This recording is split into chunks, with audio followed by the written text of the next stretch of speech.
ওই যে তসলিমা নাসরিন বলেছে যে 47-এর সীমানাটা রাবার দিয়ে তুলি দিয়ে দুই বাংলাকে এক করে ফেলো। ওনারা অখণ্ড বাংলার স্বপ্ন দেখেন। আমাদের 55,126 বর্গমাইলের সীমানাটা ওনাদের পছন্দ হয় না। ওনারা নেহেরু ডক্টরিনের যে স্বপ্ন, অখণ্ড ভারতের স্বপ্ন এখনো দেখেন। ভারতের নতুন লোকসভার যে ভবন করা হয়েছে, সেই ভবনে যে মানচিত্রে স্থাপন করা, যে সেখানে বাংলাদেশ, আসাম সহ সেই এক বিশাল অংশ নিয়ে এমন করে মানচিত্র রেখে দেওয়া হয়েছে, এগুলো প্রমাণ করে বাংলাদেশের বিরুদ্ধে আধিপত্যবাদী শক্তি।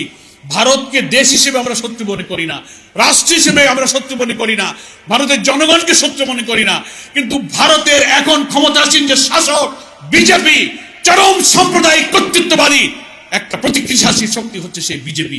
তারাই এদেশের মুসলিম জাতিসত্তার বিরুদ্ধে, ইসলামী শক্তির বিরুদ্ধে, ইসলামী মূল্যবোধের বিরুদ্ধে, আমাদের অখণ্ডের স্বাধীন সীমানার বিরুদ্ধে ওরাই সবসময় ষড়যন্ত্র করে।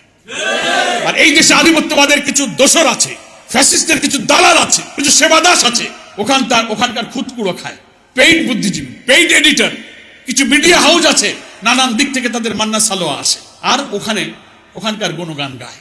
বাংলাদেশের যত গণমাধ্যম, সাংবাদিকতা যারা করছেন, তারা আপনারা আমাদের ভাই, এদেশের নাগরিক, আপনারা দেশপ্রেমিক, আমরা বিশ্বাস করি। কিন্তু আপনাদের কোনো ভূমিকা, কোনো কথা, কোনো লেখনী, কোনো কথা যদি আধিপত্যবাদী শক্তির পক্ষে যায়, যারা আমাদের স্বাধীন সীমানাকে বরদাস্ত করে না, আমাদের পানি দিতে চায় না, আমাদের বর্ডার কিলিং করে, কানেক্টিভিটির নামে আমাদের রাস্তার উপর দিয়ে, দেশের বুকের উপর দিয়ে তারা অন্যায়ভাবে তাদের অসৎ উদ্দেশ্য চরিতার্থ করতে চায়, হাজার হাজার লক্ষ লক্ষ কোটি টাকার বাণিজ্য বৈষম্যের মধ্য দিয়ে তারা তাদের অর্থনীতি, রাজনীতি, ব্যবসা সবকিছু তাদের মর্জিতে আমাদের চলতে হবে।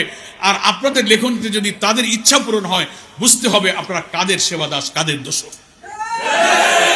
এই ব্যাপারে দেশপ্রেমিক হতে হবে গণমাধ্যমকে। বিদেশে বন্ধু থাকবে আমাদের, কিন্তু বিদেশে আমাদের কোনো প্রভু থাকবে না। আমাদের প্রধানমন্ত্রী কে হবে, নির্বাচনে কে যাবে আর যাবে না, তা যদি একটা দেশের পররাষ্ট্র সচিব এসে এখানে উকালতি করে, এরা কি বন্ধু? এরা হচ্ছে শত্রু, এরা প্রভুত্বের ভূমিকা পালন করে। প্রফেসর ডক্টর ইউনূস একজন নোবেল বিজয়ী, একজন দেশপ্রেমিক আমরা মনে করি। তিনি ক্ষমতা দখল করে দেশ শাসনের আকাঙ্ক্ষা নিয়ে এখানে আসেননি।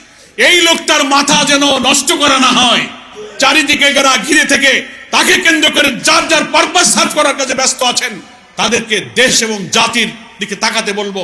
18 কোটি মানুষের জুলাই অভ্যুত্থানের অপ্রতিরোধ্য বাংলাদেশের শক্তির দিকে তাকে লক্ষ্য করতে বলবো। খুব সাবধান থাকবেন। আপনারা বাংলাদেশকে আর আমাদের মাঝ থেকে ছিনিয়ে নিতে পারবেন না। আমাদের এই সীমানাকে আপনারা আর ছিনিয়ে নিতে পারবেন না। আমাদের স্বাধীনতা, আমাদের অখণ্ডতাকে আপনারা আর দখল করতে পারবেন না। বারবার গণ অভ্যুত্থানে দেশের মানুষ যেমন জেগে উঠেছে, আমি মনে করি 40-এর গণ অভ্যুত্থানের পরে, 24-এর গণ অভ্যুত্থানের পরে যে নতুন বাংলাদেশের স্বপ্ন আমরা দেখছি, যে বাংলাদেশে অভাব অনটন থাকবে না, দুঃখ থাকবে না, দারিদ্র্য থাকবে না, অন্নহীনের কান্না, বস্ত্রহীনের মর্ম ব্যথা, নিরাশ্রয়ের আকুতি, অর্থনৈতিক শোষণ, জুলুম, আদালতের আইন, আদালতের সুবিচার, প্রত্যেক মানুষের যে হক অধিকার, ছাত্রদের রাজপথ কাঁপানোর স্লোগান উই ওয়ান্ট জাস্টিস, সেই সুবিচারের বাংলাদেশ, এটাই হচ্ছে আমাদের স্বপ্নের বাংলাদেশ। আগামী দিনের নতুন অবাধ নির্বাচনের মধ্য দিয়ে আমরা সেই বাংলাদেশ গড়তে চাই। এই বাংলাদেশ গড়ার পেছনে কোনো কারিগররা যেন প্রফেসর ইউনূসকে আপনারা মাথা নষ্ট করে ভুল বুঝিয়ে আরেকটি সেবাদাসের দাসত্বের দিকে নিয়ে যাওয়ার চক্রান্ত আপনারা দয়া করে করবেন।